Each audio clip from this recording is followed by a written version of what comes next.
Hey, what's up guys, aarava here, and welcome back to my F1 Road to Glory series for 2019 here for episode number 15 today at the Singapore Grand Prix. Last time at Monza, we had probably my most enjoyable episode to make to date. It was, just everything kicked off really. It was a very enjoyable afternoon at Monza. He's genuinely beaten a McLaren car there for pace, for the grid. I mean, it's only one car, but it's Williams. One car, that's a miracle in our eyes. It's like when you make a desk from IKEA and you have a bolt left over, you hope that everything will be fine because you don't know where honestly the bolt goes, and you just gotta pray it's not integral to the entire structural nature of the desk you've made. Yes, I'm comparing a Williams F1 car to a desk because you know what, a desk is probably going to be more complex than a Williams F1 car. This is a landmark in the Road to Glory series in 2019. It's our first ever podium for the 2019 season, and so after upsetting the Ferrari fans at home, having our best result this season so far, you got to say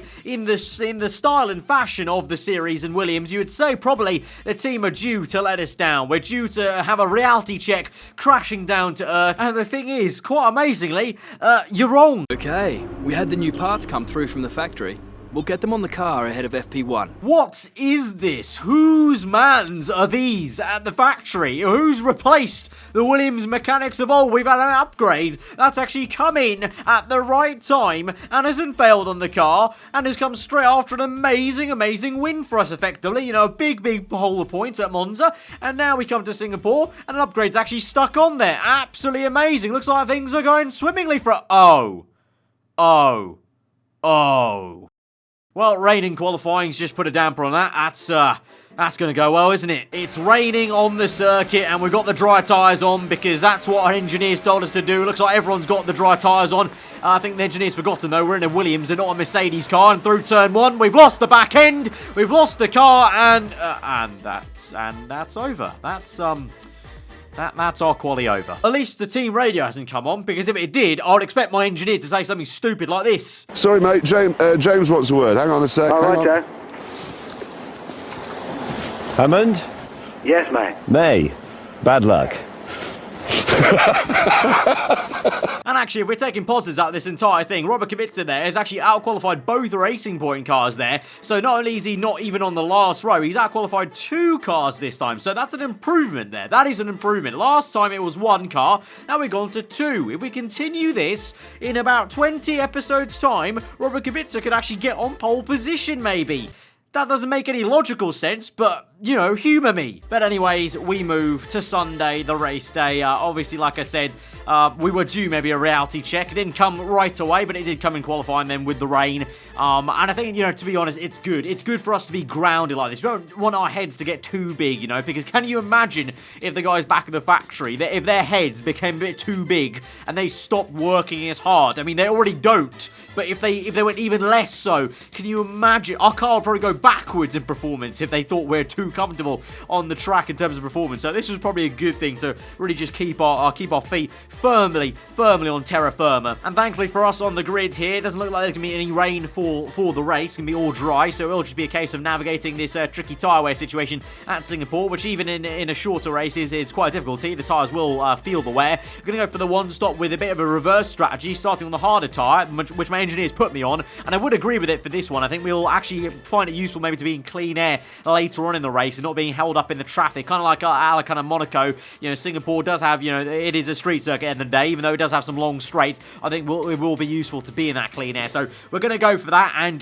just see how it goes really. But hey ho, let's all come together and pray once again for some charity. You know us, we're never going to not take charity here at Williams, so let's just hope for it again. Either way though, you guys will know I'm going to be driving this car till the wheels fall off, which might be at 10 miles per hour, but that's besides the point. Here we go then to 5 red lights, the Singapore Grand Prix, and we're underway, and it's a bit of a slow start from us actually, a bit of wheel spin there in 3rd gear, and so it means it's a turn 1, taking it nice and easy. I don't really know where to go. Yellow flags about, so someone's had an issue already into turn 1. A bit of a car park there as we've navigated past 1 or 2 cars. Illegal overtake on the right, so the FIA think it's been illegal for a Williams car to overtake another car, clearly, once again, and so we have to give up that position. We're down to P19. Verstappen, though, is out of the Grand Prix already there, so maybe one guy... Oh my, what on earth have I seen there? Carnage has ensued ahead of us there there as Raikkonen spewed across the circuit. So already 2 DNFs in this Grand Prix, not even at the end of Sector 1. And our teammate that was trying to go around the outside of the McLaren car there. It's got a bit of a scrap going on. Can we send one to the inside? Lance Stroll, catch him napping somewhat over the bump. And we're up into P17 now there. So doing pretty well to avoid the carnage at least, because I could have easily been collected by the Alfa Romeo car. And Kubica has been collected by the McLaren and the Racing Point car. And we're up into P50 now. 5 DNFs in the opening lap, and the half of the opening lap, I should say.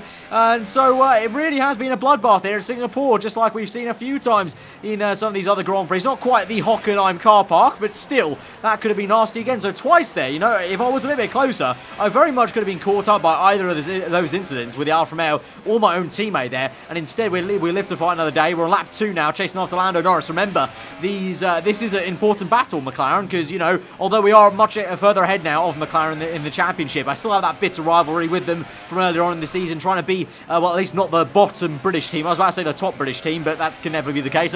We're trying to avoid being the worst British team, basically. At the moment, Norris is doing quite a good job at holding me back, but here we go, swing through down the inside. Our car has been improving steadily, and we have been catching up McLaren in the R&D tree, so here we go to the inside. It's a real battle, this is. So it's kind of weird, to be honest, to actually genuinely be battling a McLaren car like this. But here we go to the inside of turn 2 then, and we're up into turn 3, I should say, and we're up into P14. Now we've got clean air to run in, so at this point you're thinking, Arav, you can have a real good run. It could be an interesting one now. Yeah, no, you'd be wrong. It was a very dull next part of the Grand Prix. I can't lie to you people. You might have found more entertainment watching the Big Bang Theory. Actually, that's a lie. No one's going to find entertainment watching that thing. But anyway, we move on then to lap number 5, where things might start happening, because we've got some people in the pits. Of course, we're on the harder compounded tyre, remember? So we come through the last corner, taking it very wide. That's actually just me trying to take the corner normally. That's just the level of downforce I have with the Williams car, sending me wide there. And you can see understeering past turn 1 as well for good measure. Good stuff. But we're up into P7 now, as you can see on the top left, with all those people in the pit lane. But we've got Pierre Gasly, who was the race leader, I believe, who's right behind me now. So we're going to have a bit of pressure for him. And unfortunately, I don't think I'm going to be able to keep him behind, to be honest. Let's just see how this goes as we go across the line. And everyone else pits, actually, to my surprise. So am I the only one this race running on the hard tyre still? On the harder compounded tyre on lap 7, the Ultras here compared to the Hypers. I guess I am, because I'm in P1 then. Gasly, though, like I said, is probably going to have a very easy run on me through the next corner. He's going to have the traction. He's going to get the power down a lot quicker than I can, to be honest. Red Bull v Williams.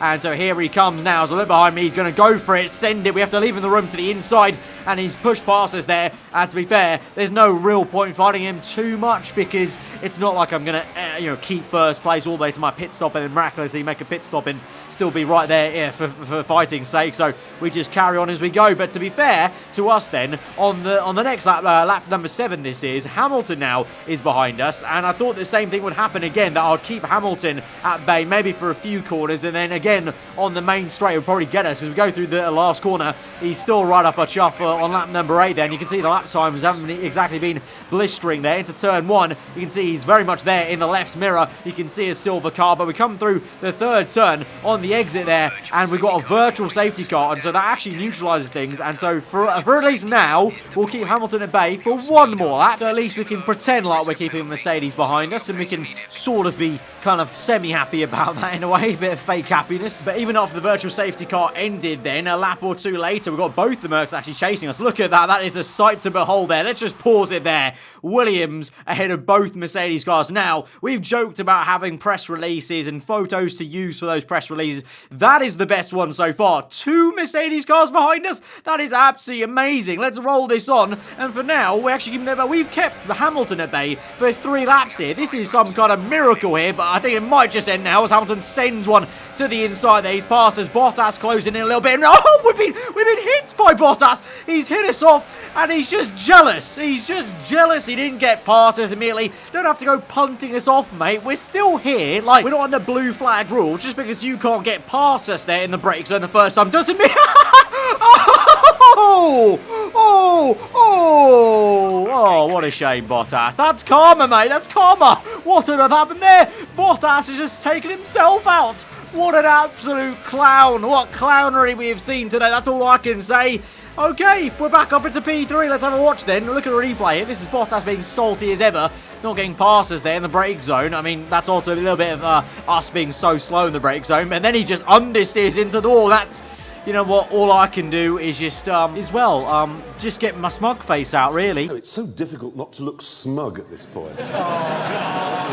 So lap number 10 then, 5 laps to go in this Grand Prix. We're going to come in for our pit stop then. We're P3 out of 11, so one more DNF, and once again, everyone finishing this Grand Prix will be in the points, actually. So I don't know where we quite are. I feel like our pace actually hasn't been very good. This really has been, even though it's been entertaining nonetheless, has been very much dropped to reality in this race in terms of a severe lack of pace compared to the pace we showed at the Italian Grand Prix. Obviously, this circuit's not just about the engine. You need a good chassis, you need a good car in the corners with aero, which our car is very much not. So the pace has been great. So as we come out of the pit lane, I'm pretty sure we're pretty much where we were before all of this. Like, we're still ahead of Lando Norris, but we're pretty much behind everyone else who's left in this Grand Prix. So we've now got, 4 laps and a bit to go with these hyper-soft tyres. We push on flat out now and try and catch Danica Fiat. We're already in the points, P10, because Norris is outside them in P11. But can we try and get one extra point maybe for P9? Let's see. We move on to lap 13, and we are catching up to the Russian then in the Toro Rosso. There's a big gap ahead of him, so he's been dropped massively by the Alfa Romeo racing car ahead of him. I think it's Giovinazzi in P7, or P8 I should say. So really it's just this position, then that will be it. So we're fighting for the wooden spoon, pretty much the tail end of the points. But you know what, at the beginning of the season I would have given an arm and a leg for just 2 points, so we may as well appreciate it. Here we go now to the inside. It's an easy dive to the inside, to be fair. I look behind me to see if the Toros is going to keep up with us in any stretch of the imagination, but I don't think he is. I think he's struggling with some sort of issue, because that's why he's so slow compared to the rest of the midfield cars in the points-paying positions. And so we're going to go about our business and finish up in P9. So it's not a lot compared to what we got last race, but it's still 2 points, you know. And like I said, we've got to be appreciative, because we would have, given everything for 2 points in a race earlier on. So I'll say still pretty damn good GP, I think. Okay, pick up rubber and bring it home. Of course, Jeff, our engineer's not impressed anymore. He's far too used to us getting podium, so all he can say is pick up rubber, the ungrateful bastard. Magnificent race and a drive right out of the top draw to take the win for Red Bull today. And I have to wonder, Anthony Davidson, just what set them apart from the competition here. Well, staying out of trouble was probably the most important factor here. In a race where half the field weren't classified at the checkered flag, you were able to guarantee a good result by basically keeping the car running. With their pace and a decent strategy as well, I don't think the race was ever really in doubt. Amazing performance out there. You must be really happy. Did you struggle to get through all that traffic today? I mean, it wasn't really traffic, more so an obstacle course on the opening lap. But no, not really. But it's not really because of all the grip we had. But I'll just say that just to sound a bit flamboyant, to be honest. It's safe to say you're smashing everyone's expectations, isn't it? I am indeed exceeding everyone's expectations. That's mainly because the expectations were for us to come last and second last. So I think the bar maybe needs to be set a little bit higher, potentially. I think that's the main issue here. Did you have the wrong fuel strategy today, or was it your management? Yeah, our car's heavy, but it's also just the fact it seems to be slurping fuel, literally like it's drinking a Slurpee. You know, it needs to be sipping the fuel. We can't be affording all this lean mixture action. Great. Well, that's everything.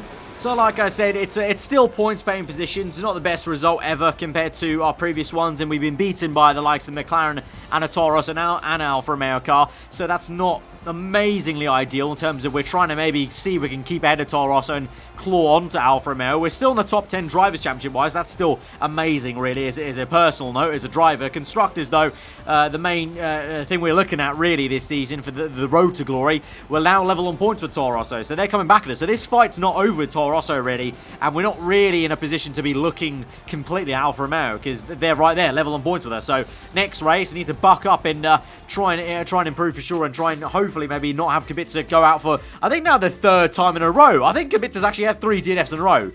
Don't quote me on that, but if that is the case, mate, he needs to buck. I know he got assassinated the last 2 races, but still, that needs to kind of improve. But we're going to go ahead and purchase one upgrade, because that's all we can afford, unfortunately. One major drag reduction update. But after this upgrade, we can finally go on and upgrade other bits of aero, so that'll be quite good. But yeah, definitely not amazing Grand Prix, but still pretty good. The next one, though, oh my god, god, I just realised it's going to be Russia. That's going to be painful to drive in a Williams car, but hey-ho, let's hope that maybe 15 cars can DNF, we can get into the top 5 that way, hey? But anyway, guys, if you did enjoy the episode, then be sure to smash that like button. Let me know what you thought in the comments below. If you are new around here, subscribe for weekly, full-on content. I've been aarava. Have a just day. I'll see you guys next time. Goodbye.